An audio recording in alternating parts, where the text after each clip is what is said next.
Judy Recher has been a member of Toastmasters International for 20 years, with membership in Armdale, Perth, 3 clubs, and finally in our own Hornsby Toastmaster Club.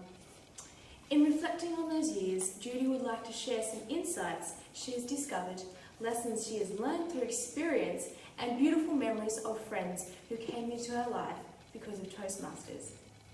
In 2001 to 2002, Judy made the commitment to complete her Distinguished Toastmaster Award in Perth before retiring back to Dangar Island in the Hawkesbury River. It was a busy year. She served as area governor for 5 city clubs in Perth, a member of 3 of those. She presented body language workshops to 20 clubs throughout Perth, the Western Division Semi-Annual Conference in Perth, and the District 73 Annual Conference in Melbourne. She organised all the participants and volunteers for the Western Division Semi-Annual Conference in Perth. And she sponsored the formation of a new Toastmasters Club. Wow. When Judy left Perth in May 2003, she was a distinguished Toastmaster. Her achievements that year were acknowledged when she was awarded the Toastmaster of the Year 2001 and 2002 by the Western Division of District 73. In addition to her role as Toastmaster, Judy developed and taught a seminar presentation skills course for more than 13 years at 3 universities in WA and New South Wales. Based on skills developed through Toastmasters, Judy trained more than 250 environmental managerial students to present their research clearly to a wide audience, ensuring that their knowledge is passed on to those who can make a difference. But that's another story. Please join me tonight in welcoming Judy, who will share some of her reflections on 20 years of being a Toastmaster.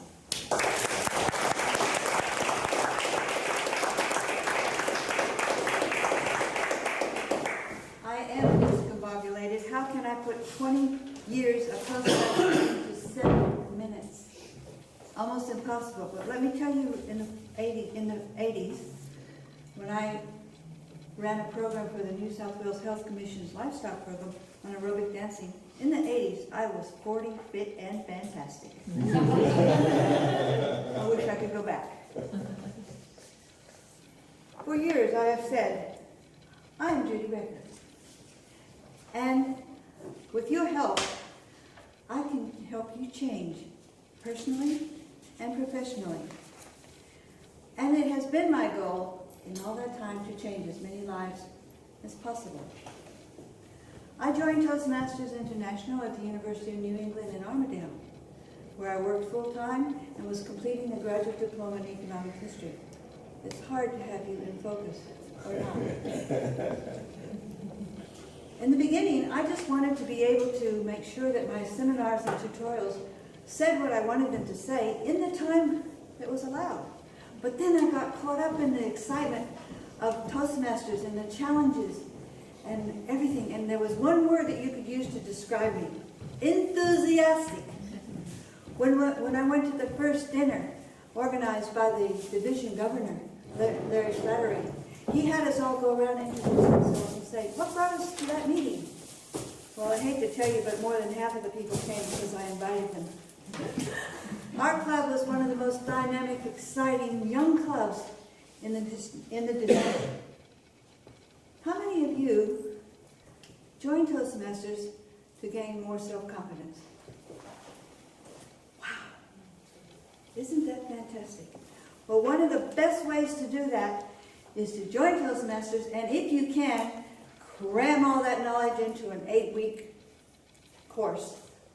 What's it called?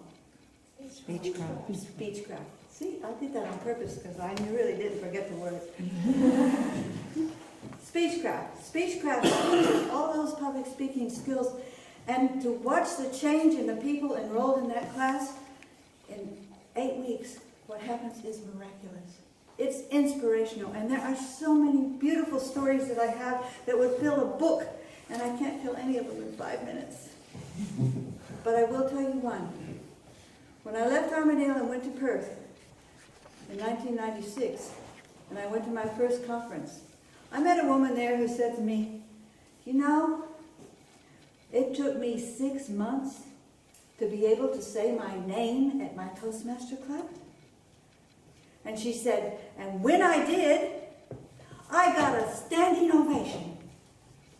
Well, you know that lady's name was Valda Moss, and she just happened to be the Western Division governor of the largest division in the world. And I asked her, what do you do when you're not being a Toastmaster? And she said, I teach children how to communicate. Toastmasters can change lives, and it has changed lives.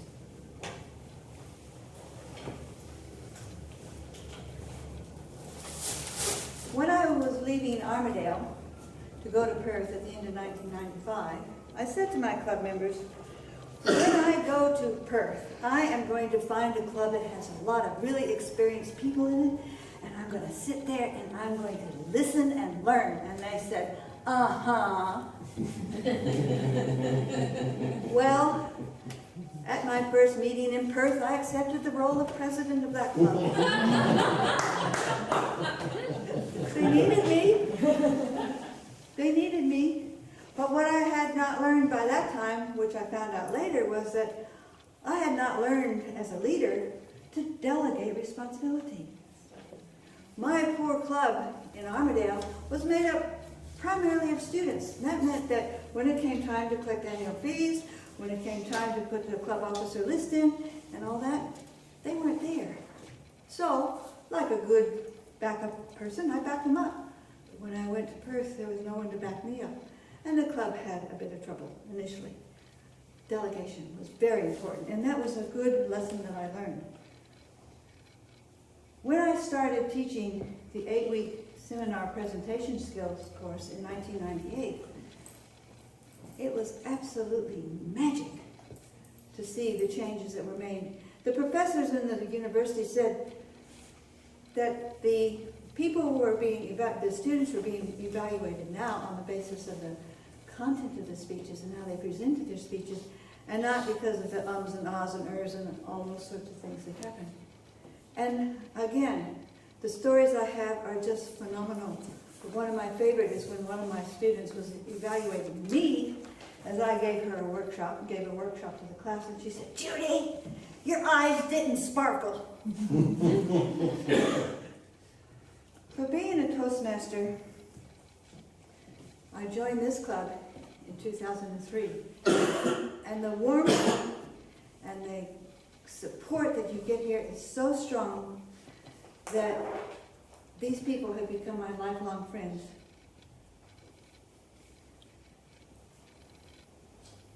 Now, some of the lessons besides the delegation that I've learned is that communication is critical. I watched in 1 year one of the very top clubs of New South Wales, District 70, go right down to the bottom because the new executive did not believe in communication. They would come to meetings and there would be no one planned on the program, or people would be told they were giving a speech without having been advised beforehand. And there was no communication whatsoever with the previous district area governors that were members of that club. And that club suffered because of a lack of communication. And there's one other thing that happened to me during my early years in Toastmasters, which I felt was not a good demonstration of leadership. I went to 2 conferences here in Sydney in District 70. And both times during the International Speech Contest, I ended up sitting at a table with former district governors. And I was so disappointed because they sat there and ran down the people at the executive table. Now, this doesn't have to happen. And I remember saying to myself, leadership, that's not good leadership. But Toastmasters has so much to offer. And it's changed in direction from the time I started, and it is now heading more into the new world of digital communication, electronic digital communication. And for me, that's different. I'm glad that I'm at the end I'm at now, and I support all these beautiful young people who are taking this forward into the future.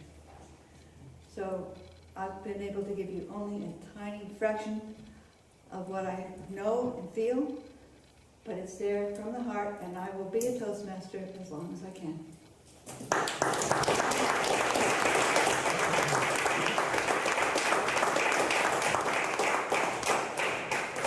And on the basis of that, I would like to propose a toast, and it is for Ralph C. Smedley, the man who gave this communication and love and self-esteem to the world.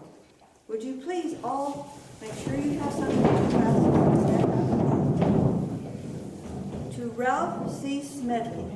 Ralph C. Smedley. Yeah. Please be seated.